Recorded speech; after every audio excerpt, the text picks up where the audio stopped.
You're listening to Maneuvering Mondays, a podcast about transforming work culture.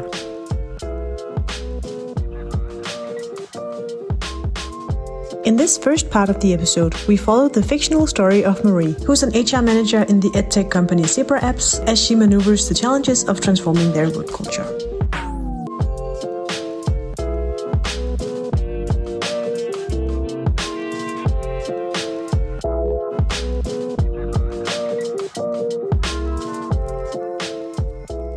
Marie was pacing outside of the conference center on the ground floor. To address the quality issues of ASLO, she and the engineers have arranged an advisory board of parents and teachers to gather at Zebra. It was early afternoon. The conference room was set up with cookies and tea.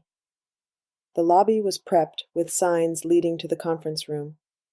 Joe was going to facilitate the ad board meeting together with Jason.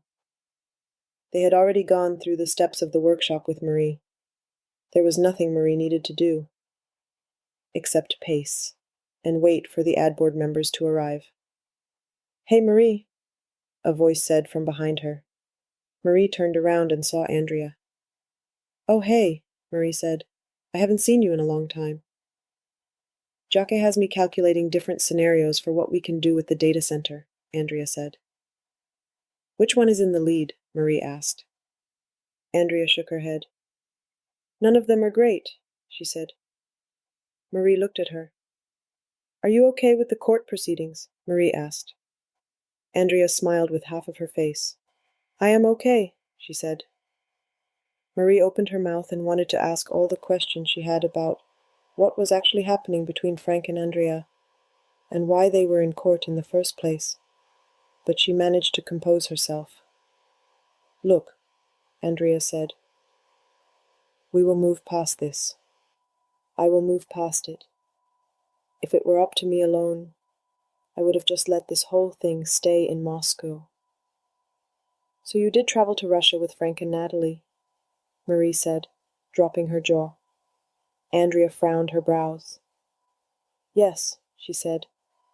"I was the lead analyst on the case for whether we should import elements for the data center from Russia." "Of course you were," Marie said, considering whether that sounded patronizing. "I didn't even see him interacting with the Russians," Andrea said. "I only know what he himself had told me afterwards in the bar." Marie's eyes grew wide. This was not at all what she had assumed the court case was about. She had assumed that Frank had reacted to Andrea's transition and been inappropriate about it. Marie could feel her cheeks blush. "I had no choice but to go to Natalie," Andrea said. "And if Frank had just owned up to what he had done and not tried to discredit me, we would not need to be in court right now." Marie started. Andrea tilted her face. "I had assumed Paul had told you this," Andrea said, "but you seem surprised." "Paul had not told me anything," Marie said. "Neither have Mark." Andrea looked down. "Look," she said. "My take is that Frank was doing what he thought would be best for Zebra. He loves this company." "But," Marie said, "he has built a transparent and well-functioning finance team. Why would he attempt to do shady deals with the Russians?" Andrea looked at Marie, straight into her eyes. "People are neither good nor bad, competent or incompetent. We are all trying to be the best versions of ourselves," Andrea said. I should now." Andrea gestured as if to display her body. Marie nodded hesitantly as she heard footsteps approaching. A woman in a floral dress was walking towards Marie. "Hi, are you here for the advisory board?" Marie asked, and gestured for the woman to follow the signs to the conference room. When Marie turned back around, she saw Andrea walking down the corridor towards the staircase. Marie felt a pull to follow her, but she planted her feet and waited for more ad board members to arrive. 2 days later, Jenny, Jacques, Mark, and Natalie were all sitting in the same conference room as the ad board had been hosted in. The posters from the meeting were still on the walls. Jason and Joe were handing out packs of post-it notes when Marie entered. "I don't know how I feel about that sad smiley face over there," Natalie said, pointing to one of the posters.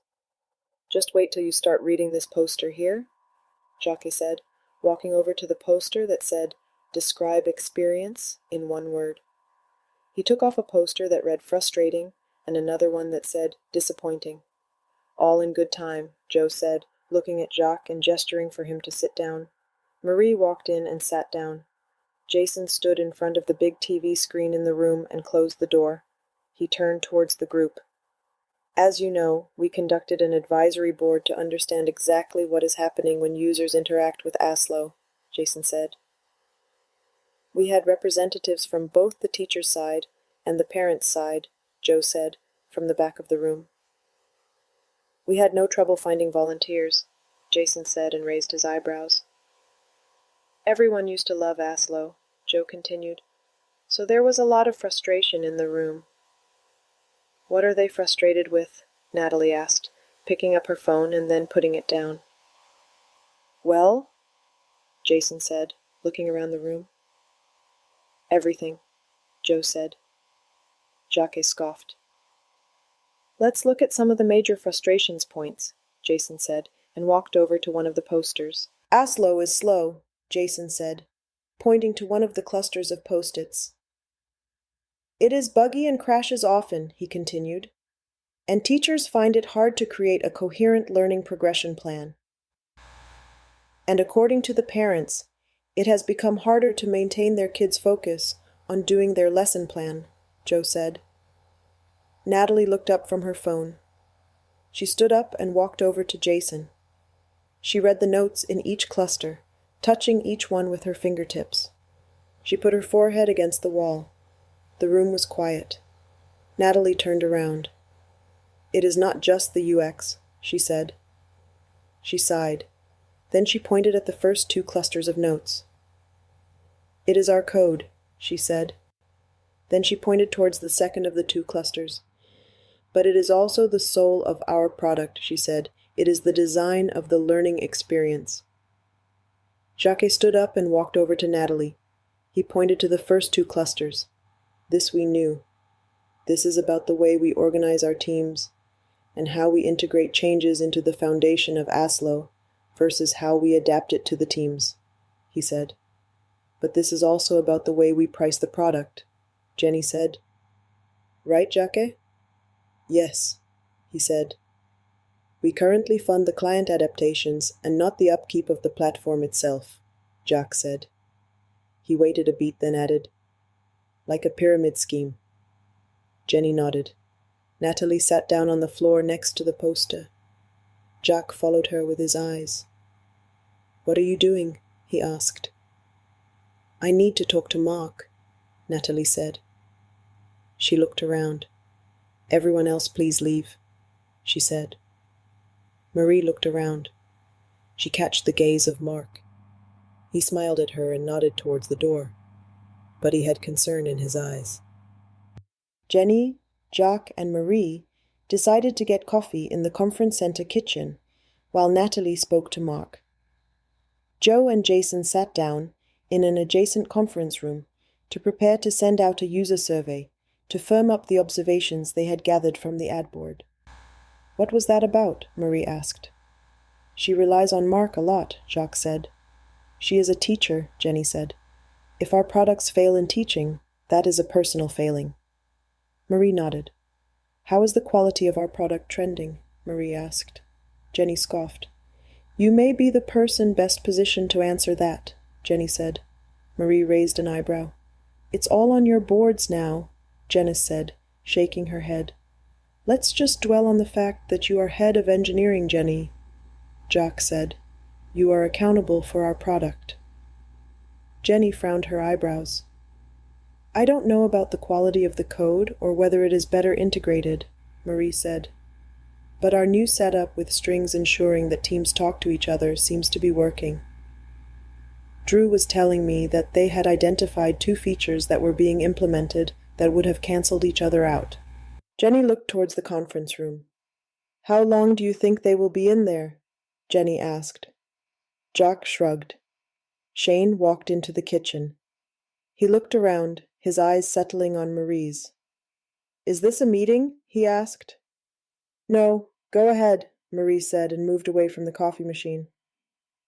"It might be a while," Jock said and nodded towards the conference room. "You know," Shaine said, "I have been thinking about our data center." "Yes," Jenny said and raised her eyebrows.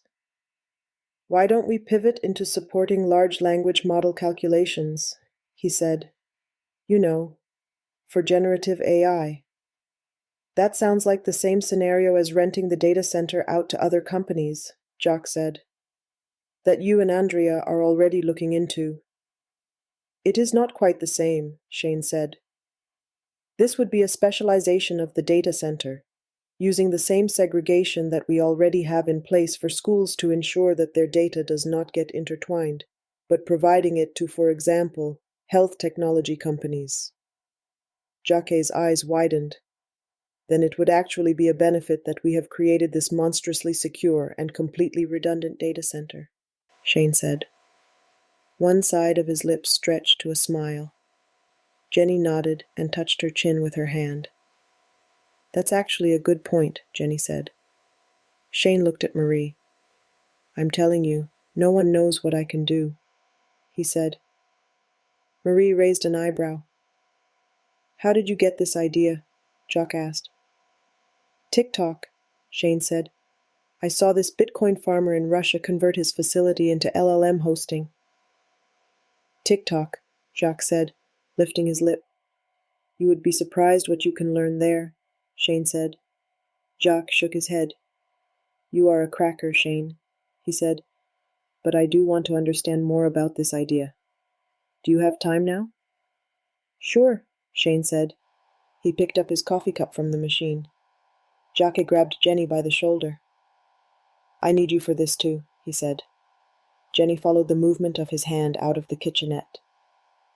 The three of them went to one of the smaller conference rooms, behind the one where Natalie and Mark were still talking.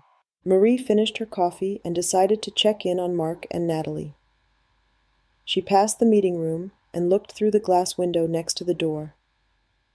Mark was sitting laid back in a chair, while Natalie was pacing back and forth in the room. Mark was nodding. He caught Marie's gaze. He shook his head slightly from side to side. Marie took it as indication that the meeting was over. For good. Species Marie was waiting in line at the coffee shop. It was Thursday morning, and she was feeling on edge. It felt like everything in Zebra was shifting, and she was having a hard time figuring out what to hold on to. She did not have her position as head of development HR to prop her up. The culture initiative that was supposed to be implemented by now had changed character. The engineers were doing better at working together, though. From what she could tell, the quality of ASLO was also improving. But none of it may matter if the functionality of ASLO stopped making a difference, or unless the profitability of the company improved. And trying to solve that puzzle had upset Willie, who had devoted his career to the company's data center. "Hey, Marie," a voice said from behind her. Marie turned around and saw Todd, her HR contact at ConvoSystems. "Hi, Todd," she said and gave him a hug. "How are things?" he asked. Marie paused and moved out of the line to the side. Todd followed her. "You know," she said, "things are difficult right now." He nodded. "I heard some of that," he said. Marie lifted her eyebrows. "But you know," he said, "things are not always easy on our post-transformation side either." "How so?" Marie asked. "I thought you guys had achieved organizational nirvana." Todd chuckled. "There is no steady state in an organization," Todd said. "It all depends on the people who work there." "I guess you're right," Marie said.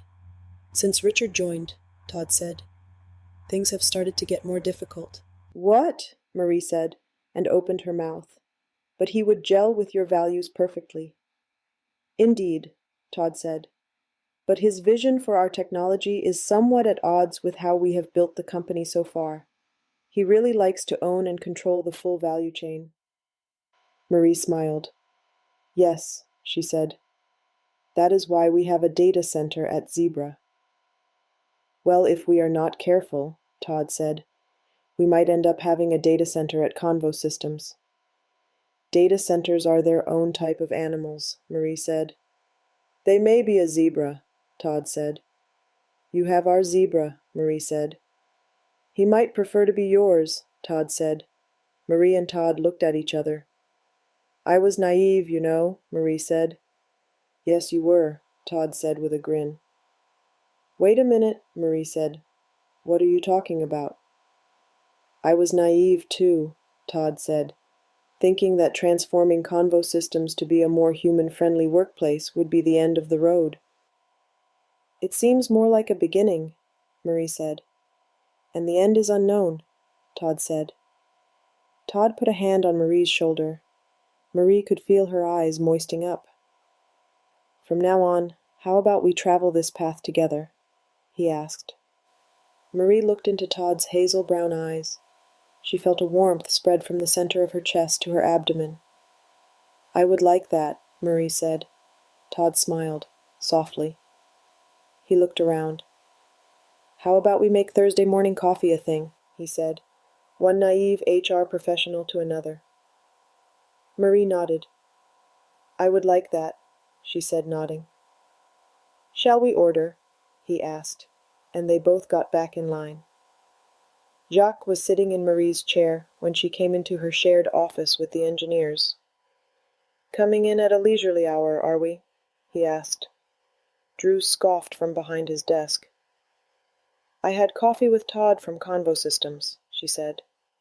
Coffee with our potential buyers, Ibrahim said. Did you speak to Richard? Jason asked. No, I just met with Todd, Marie said, and I ran into him randomly. We need him back, Jason said. He might need us back too, Marie said. Jacques got up from Marie's chair. It might actually work, Jacques said. Marie raised an eyebrow. What may work? Marie asked. Shaine's TikTok idea of selling our GPU to LLM processing, Jacques said. Oh, Marie said. It is as if Richard and Simon had designed the data center for this exact purpose, Jacques said. Even though they would not have had any idea of what LLM would become when they designed it. Richard did have a lot of vision for what AI could do for learning, Ibrahim said. He would go on about it after a couple of beers. Ibrahim laughed. That's when Natalie would start rolling her eyes and calling it a night, he continued. He sighed. I miss those days when we would just be a couple of developers working at odd hours and having drinks at even odder hours, Drew said. Ibrahim exhaled. Those days are never coming back, are they? He said. Marie looked at Jacques. Would that make the strongest business case for what to do with the data center? She asked. Spin it out as a separate service and host ASLO on a third-party cloud? There is an element of timing in this, Jacques said. We would need to host ASLO in our own data center until it is profitable enough to pay for the switch to a third-party cloud. Jacques took a deep breath. Once ASLO is migrated, he said, there really is no common denominator between the data center and ASLO. They are separate animals altogether, Marie said. The question is, Jacques said, which one is a zebra? During Friday morning breakfast, Marie was biting into a bun when Shaine came to sit with her. I can't believe how many people still attend this thing, Shaine said. Who knew cinnamon buns were so popular? Marie chewed as quickly as she could. I don't think it is the buns specifically, she said. It is just about having some sort of ritual that people stand behind. Isn't lunch a ritual? He said. How so? Marie asked. I mean, we do the same thing as Friday breakfast, Shaine said.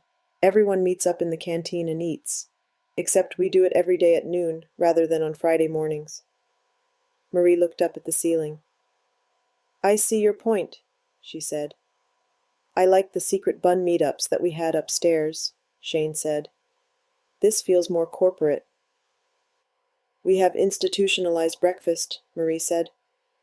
But do you think efficiency takes away from the ritual? Marie asked. I mean, this way we are not keeping anyone out or just hanging out in our own departmental silos. It is not straightforward, Shaine said. He pointed his head in the direction of the stairwell to the basement. That mess of a basement was also an institution when I arrived here, he said. We are all better off for it being cleaned up now. Marie smiled. I was happy that you and Willie did that together, Marie said. You are all warm and fuzzy for collaboration. Shaine smirked. Typical HR. Marie smiled. Have you talked to him recently? Marie asked. Willie, Shaine asked. Yeah, he won't even look at me these days, Marie said. Shaine smiled. I have spoken to him, Shaine said. He smiled an even broader smile. He has big news, Shaine said. Marie looked at him. Shaine kept smiling. He has auditioned for a role in a play, Shaine said. Marie hammered her fists into the table. What? She exclaimed. That is great news. She was not even bothered that multiple heads had turned her way to see what the noise was about. Yeah, he seemed very excited, Shaine said. I had no idea that he had performed so much before. That man keeps amazing me, Marie said. Apparently it's a paid gig too, Shaine said. He must really know his stuff. Marie's smile suddenly faded. Could they be losing Willie? Losing him to the arts? The second coming, Marie was looking for Mark. Monday morning. He was not in his office. He was not in Natalie's office. He was not in the kitchenette. The whole executive floor was empty. Even Celine, Natalie's assistant, was not there.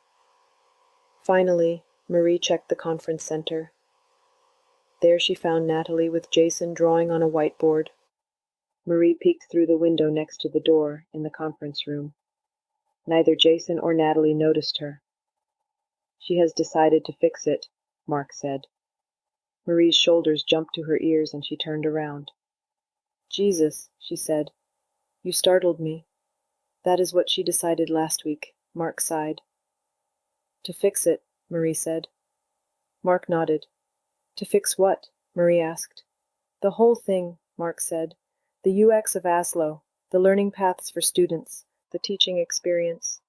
We have the content design team for that, Marie said. Natalie built our first products herself, Mark said. I assumed Richard built them, Marie said. He coded them, yes, Mark said, but she had designed them, with teachers and students in mind. But she did not build ASLO, Marie said. Anne designed it. And that is what Natalie thinks is wrong with ASLO, Mark said, that Anne did it wrong. Clearly she didn't, Marie said. ASLO is our main product, and has been for years. Well, to Natalie, that feels like loss of control of the company, Mark said. Marie nodded. I can see that, she said. When you do everything, you understand everything. But if you are the CEO, your primary job is to lead the people who understand everything, Mark said. He shrugged his shoulders. I don't know how else to explain it, Mark said. Marie looked at him. How are you? She asked. He sighed. I am tired, Marie, he said. Having trouble sleeping? She asked. No, he said. I am tired of trying to mold Natalie into a CEO. Marie's eyebrows crawled up her forehead. Have you been doing that? She asked. That is my main job here, he said. Or at least, it has become so. He gestured towards the room. And now she is hell-bent on being a product designer, he said. Maybe that is the kind of animal that she is, Marie said. Maybe, he said. But someone needs to lead this company. Marie nodded. And that someone just abdicated, Mark said. Mark looked at Marie. When are you coming back to the HR floor? He asked. Marie looked at him. I am not sure, Marie said. It seems like one thing takes another these days, and I find myself wondering whether I am making a difference at all. Eric is no you, Mark said. He paused. He does a good job with Joe and Sheila, though, Mark continued. He really notices the team, Marie said. But he doesn't notice the people who need the expertise of the team, Mark said. Marie widened her eyes. It's okay for now, Mark said, putting a hand on her shoulder. But he is no you. Marie was filling her plate for lunch at the buffet. Joseph, the chef, was standing in front of the door to the kitchen. Marie glanced over at him. He raised up on his toes to look at her plate.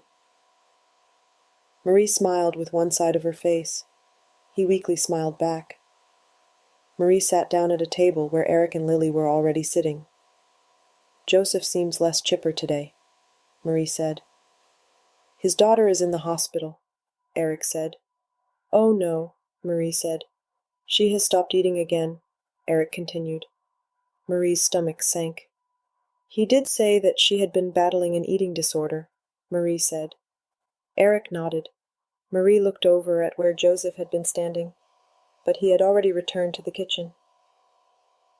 The new way of working is, well, working, Lily said, looking at Marie. Marie returned her gaze.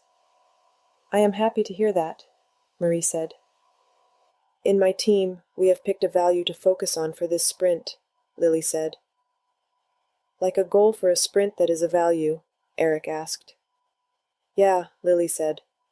We were talking about how to get the team to feel more like when Richard was here. And what Richard did a lot was talk about not just the work, but how we are doing the work. So which value did you pick for this sprint? Marie asked. We picked curiosity, Lily said. Because we need to be curious about what is happening with the code right now, and apply a scientist's mindset. Otherwise, it is very easy to blame the other teams for all the bugs that are currently in there. Are there still many bugs? Eric asked. I have never seen a system that malfunctions in so many ways, Lily said. It is curious, really. Both Eric and Marie laughed. After lunch, Marie returned to her office. Drew and Ibrahim were at their desks. Have you heard that Lily's team has adopted value goals for their sprints? She asked. Yeah, Ibrahim said. They totally stole that from us. Ibrahim looked over at Drew. Those strings that travel between the teams spread all the gossip, Ibrahim said. Some places that would be called spreading good practice, Drew said. What value goal does your team have right now? Marie asked. It's our team, Marie. You are a part of it, Drew said. She is not really, though, Ibrahim said. Otherwise, she would have known this already. I know that I do not attend all ceremonies, Marie said. You are no good at coding anyway, Drew said. The goal is commitment, Ibrahim said. Because someone on the team is more focused on brand new shiny things than fixing what we have. Ibrahim nodded to Shaine's desk. His brand new shiny idea may help the company, Drew said. Yeah, right, Ibrahim said. How does Jenny feel about the new value goals? Marie asked. Drew and Ibrahim looked at each other. I don't think anyone has told her, Ibrahim said, bursting into laughter. Marie frowned her eyebrows.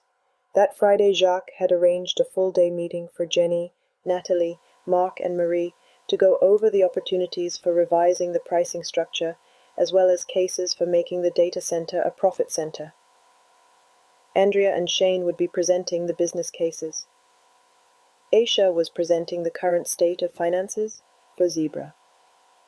They had gathered at the same location as where the values workshop was taking place for the leadership team, and where Marie, Mark, and Paul conducted their museum of failure. The breakfast buffet was first on the agenda. Marie was eating a croissant when Jenny came to join her at her table. Did you hear what Lily has done? Jenny said as she was sitting down. Marie shook her head. She has changed the sprint goals, Jenny said. How so? Marie asked. Now the teams pursue value goals per sprint, Jenny said. Not actual delivery goals. Jenny started stirring her coffee as if she was attempting to make a tornado in it. Then it suddenly hit Marie. Wait a minute, she said. I have heard about this. Of course you have, Jenny said. Are you going to tell me this was your idea? No, Marie said, as she leaned back in her seat to avoid the potential coffee splash zone. It was Ibrahim's idea, Marie said, and then some of the other teams adopted the practice as well. I am sure it was Lily, Jenny said. She pushed her coffee cup away. She does everything she can to undermine me, Jenny said. I am not sure I can see how this undermines you, Marie said. They have changed what they measure in the sprints without discussing it with me first, Jenny said, standing up. That is undermining me. Jenny, Marie said. As far as I understand, the value goal is an additional focus area and not a replacement for the delivery goals. It doesn't matter, Jenny said. They should have talked to me. I do not dispute that, Marie said. But did you talk to them? A deep voice said. Marie looked behind Jenny and saw a tall man in a light gray suit and a long white beard. Richard sat down in the chair Jenny had just got up from. He put his cup of coffee in front of him and his plate with a cinnamon bun on it on his right side. Richard, Jenny said, without looking at him. Jenny, Richard said, extending his arm towards her. Jenny looked straight ahead for a couple of beats. Then she turned towards him and shook his hand without meeting his gaze. I did not know you would be here, Marie said. Richard smiled. Natalie invited me, Richard said, as a special guest. As an investor? Marie asked. Richard shrugged. I got the call last night, he said. I had to clear my whole schedule for today on short notice. But you just had to come, Jenny said. I have to come to the company that I have built, Richard said, if having values as sprint goals has become a mortal sin. Jenny shook her head and walked away. Richard laughed softly. Natalie was not kidding about this one, Richard said, following Jenny with his gaze. Marie leaned in over the table. Why are you here, Richard? She asked. Richard sighed. Natalie and I had started something good, he said, and we let business matters take it away from us, from both of us, and now it may very well die. He put his hands in front of him at the table. The least I can do is try to inject whatever creative power and love I have for this company, to make sure it lives, he said. It is your second coming, Marie said. Richard smiled, and the sun shone at him from the window as the clouds parted outside. You're listening to Maneuvering Mondays, a podcast about transforming work culture. Tune in when we invite guests to comment on this part of Marie's journey. What are your thoughts on Marie's situation? Have you had a similar experience? And what would you have done? Join the conversation on our LinkedIn page and let's maneuver Mondays together.